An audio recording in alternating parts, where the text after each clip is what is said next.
Ауыл шетіндегі шағын үйде 15 жастағы Айдана анасымен бірге тұратын. Әкесі бірнеше жыл бұрын жалғыз өмірден өткеннен кейін анасы жалғыз өзі қызын өсіріп келеді. Уақыт өте келе анасы қайта тұрмысқа шықты. Жаңа күйеуі сырт көзге сабырлы, еңбекқор адам болып көрінетін. Алғашқы кезде Айдана оған да сенуге тырысты. Өйткені анасының бақытты болғанын қалайтын. Анасы бір күні базарға азық-түлік алуға кеткен кезде Айдана мен оның әкесі үйде қалып қояды. Сол кезде өгей әкесі ойына келген арам пиғылын Айданаға жасайды. Ол үлкен самай айғырымен Айдананың гүлдерін парша-паршасын шығарып періседі. Бірақ бірнеше айдан кейін үйдегі жағдай өзгере бастады. Айдана бұрынғыдай еркін күле алмайтын болды. Сабақтан келген соң бөлмесіне кіріп, есігін жауып отыратын.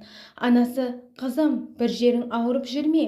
Соңғы кезде тым тұйық болып кеттің", деп сұрайтын. "Ештеңе жоқ, мама, шаршадым", деп қысқа ғана жауап беретін Айдана әкесі қорқытқаннан кейін анасына ештеңе айта алмайтын. Анасы қызының көзінен бір нәрсені байқағанымен оның нақты не екенін түсіне алмады. Бір күні мектептен келген Айдана сөмкесін жерге қойып, анасына ұзақ қарап тұрды. "Мама, я қызым". Айдана бір нәрсе айтқысы келгендей болды. Бірақ өгей әкесінің үйде отырғанын көріп, сөзін жұтып қойды. "Ештеңе, ертең мектепте ата-аналар жиналысы болады". "Жақсы, барамын", деді анасы. Айдана басын изеп бөлмесіне кіріп кетті. Сол түні ол ұзақ уақыт ұйықтай алмады. Көзінен жас аққанымен дыбысын шығармауға тырысты. Ол болған жағдайды ешкімге айтуға қорқатын. Өйткені өгей әкесі оны қорқытып, ешкім сенбейтінін айтқан еді. Бірақ уақыт өте келе Айдана ішіндегі ауыр сырды жалғыз көтере алмайтынын түсінді. Келесі күні мектепте оның мұғалімі Айдананың көңіл күйін байқап қалды. "Айдана, соңғы кездері өзіңді өзгеше ұстап жүрсің. Егер саған біреу қысым көрсетіп жүрсе, жалғыз қалма, маған айта аласың", деді ұстазы жай ғана.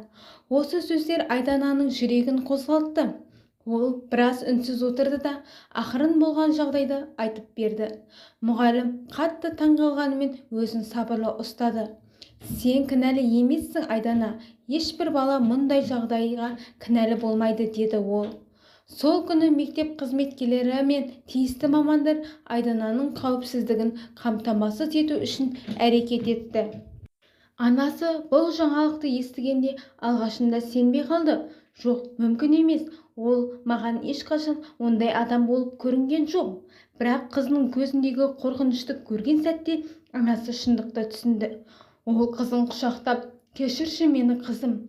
Сенің үнсіз жүргеніңді байқамай қалыппын", деп жылады. Айдана да анасының құшағында алғаш рет еркін жылады. "Мен сізге айтқым келді, мама, бірақ қатты қорықтым".